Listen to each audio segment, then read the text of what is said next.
Hello, welcome to part 2 of our weekend debate. We're looking at these industries of pubs, hotels, the service industries, the entertainment industry. But obviously what you two got in common, and we touched on it in the first part, and I thought, well, we're bound to come to it, and you're quite keen to, is we'll put Randall's to one side. The prom, though, seriously, I mean, you both, the impact's been quite interesting. Can you take us through, though? I mean, what you thought was going to happen, what did happen, and where it's all going to end up? I'm all for improvements, and I know the prom had to be done, and I was totally for it. But I didn't realise it was going to be such a fiasco of what it actually is. I mean, the people that are in charge of it are Tim Baker. I mean, he only pats himself on the back every time, you know, and it wasn't He didn't him, start it, though, let's be fair. No, it wasn't him. It wasn't him. It's like... Oh, you're saying it's their fault? Sort of, yeah, I mean, I've got A&J Butchers as well, and he's in charge of the abattoir, or he's the CEO, or whatever you call it. Yeah. They're like, you know, I mean, before he came, that was getting $1 million a year subvention. He's gone in there now, and now it's getting $2 million a year. So well, at least he's consistent. Yeah, he's doing a great job. He's doing a great job. I mean, he cocks everything up. It's not random. Hang on, everything is a disaster. I'm not coming to their defence, but the fact is, he's not here to come back to it, but the fact is he has people below him. He's the figurehead, surely, in all this thing. Oh, yeah, here we go again. Let's go back to what I said before. You kick the person at the top, and he kicks the one further down. The spirit of free enterprise sank. The managing director of that company was in his office somewhere in Rotterdam, and the skipper was on the bridge. But the ship sailed with the door open, and they were the two that were in the court. Wasn't their job to see the door was shut. It was their job to make sure the person who was supposed to shut the door got it shut. Yeah. Now, True. Yeah. At the end of the day, if you want all the fancy gold braid and the fancy hat and go to the garden party and get a big fat salary, you've got to take responsibility.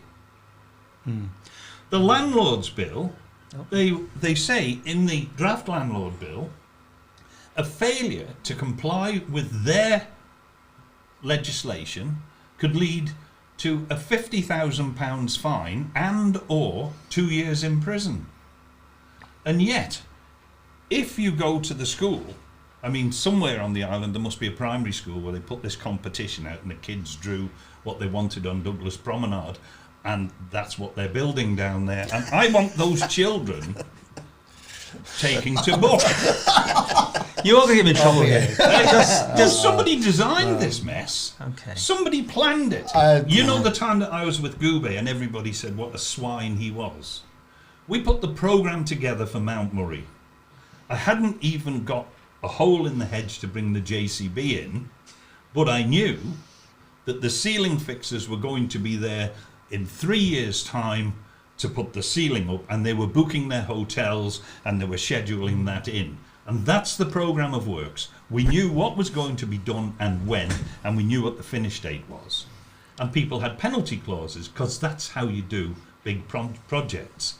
This one, we got slippage everywhere, the budget's gone to heck. I mean, I've covered it forever, but I mean, there was something called COVID at the end of the day, which does give a slight opt-out, does it not? The thing was Just a a bit of disaster an before excuse. COVID. It was an absolute disaster before COVID. I mean, there's You know things what I mean? that happened that, like, outside mine, there was a crossing, so they blocked the crossing off, so I kicked and screamed, and why? Because they blocked it off and then did nothing.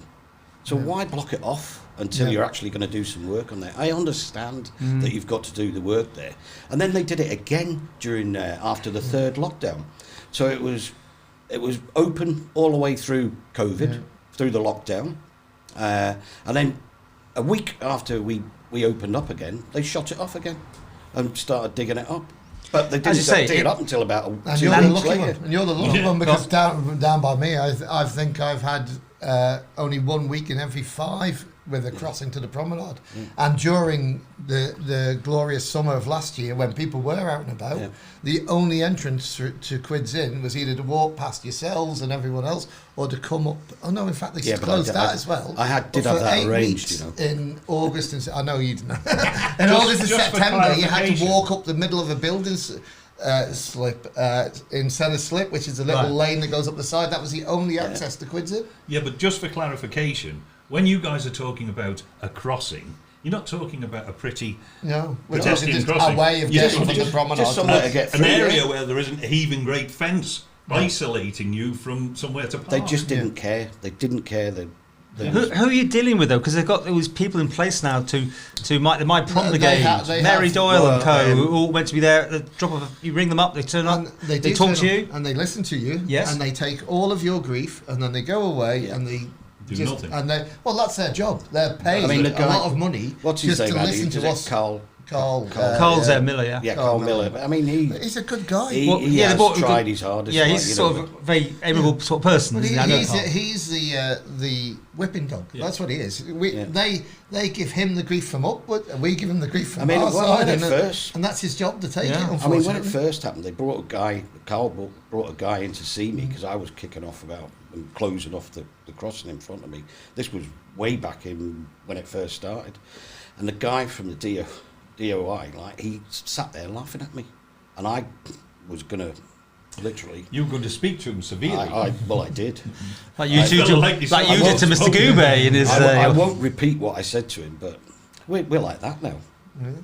Great buddies. Okay. I'm still, when this thing started, they come to you with a plan and they tell you what the plan was. And okay, we'll take the COVID bits out, or maybe we can't take them out, because it is part of what happened. Yeah. But where did it all? Particularly the slippage happened. Was it before COVID? Yeah, it was before COVID. Right. The accident was waiting to happen well before COVID. COVID's been good cover for them. Absolutely. Because they've been allowed to say, it's down to COVID, we're behind the line. I saw they put speaking of the roundel and so on, they put a little thing, slight delay to Broadway reopening. It's going to open on Monday instead of Friday as it was due to, because of to get the road markings in. It was supposed to open in September 2020. Yeah. Also, well, because I obviously lived there, it was meant to be up and down, of course, reopening ages ago, and of course the up has opened, but the down's never had. Yet those traffic lights on Broadway at the top. And there's businesses there. There's two restaurants on that road that are suffering dramatically because of that closure. And then what do they decide to do? They decide to do more route works, like to the Middle River Industrial Estate in Paul Rose near the power station there. And they were doing the TT course at Corner Bridge. They did they're talking about shutting the TT course in the summer, aren't they? For 6 weeks or something. Did they expect all the manpower to come from?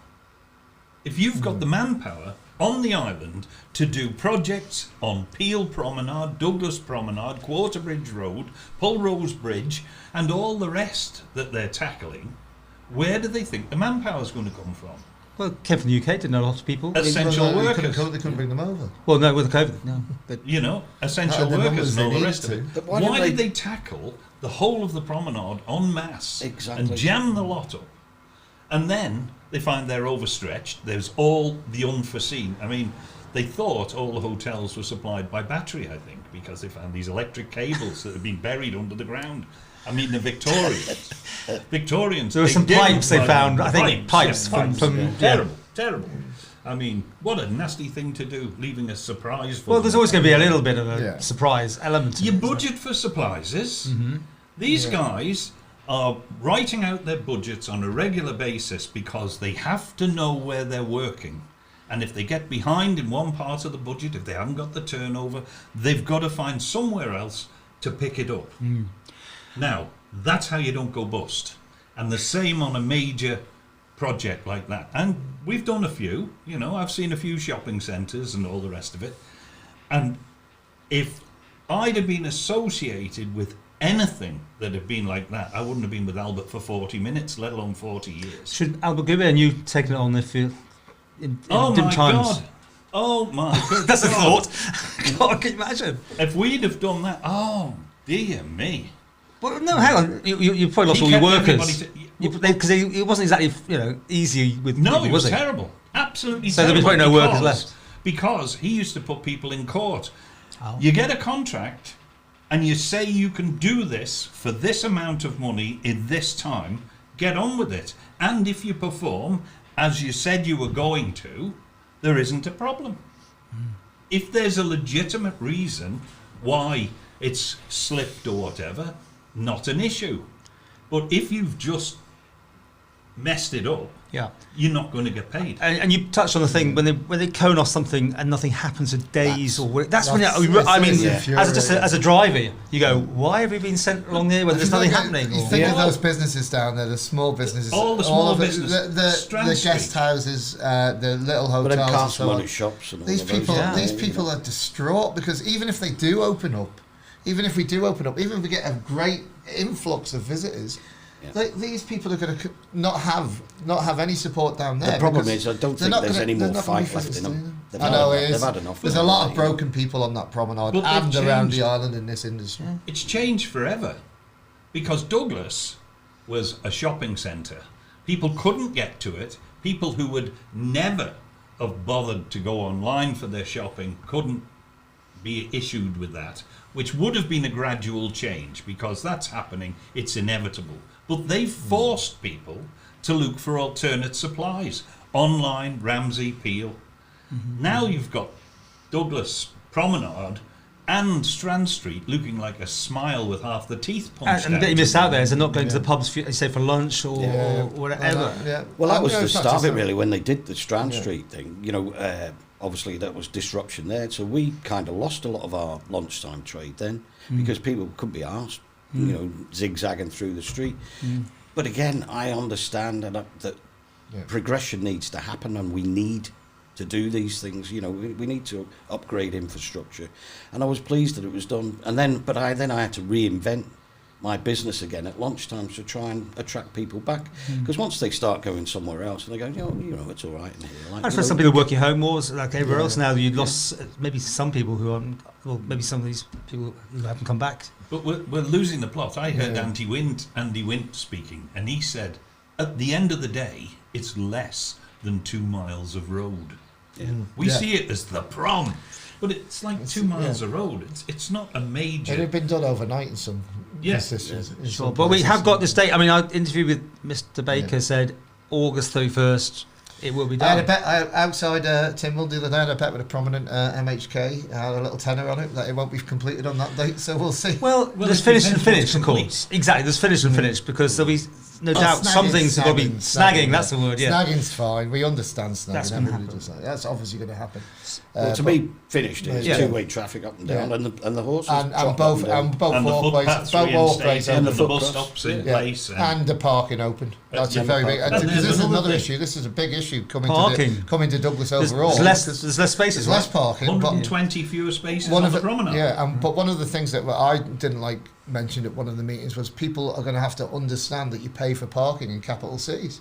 And that's not going to drive business. That's absolutely true. I mean, you've only got to go and look at Albert's profile, and he says 40 years ago, people won't pay. And that's how we got into all the out-of-town retails parks. And this is the situation now. It's a really big thing over here, isn't it? We really have to look at, is that really the way forward on the Isle of Man? No, it isn't. We don't need to do that. Where is Douglas Corporation going to get their rates from when Douglas is a ghost town?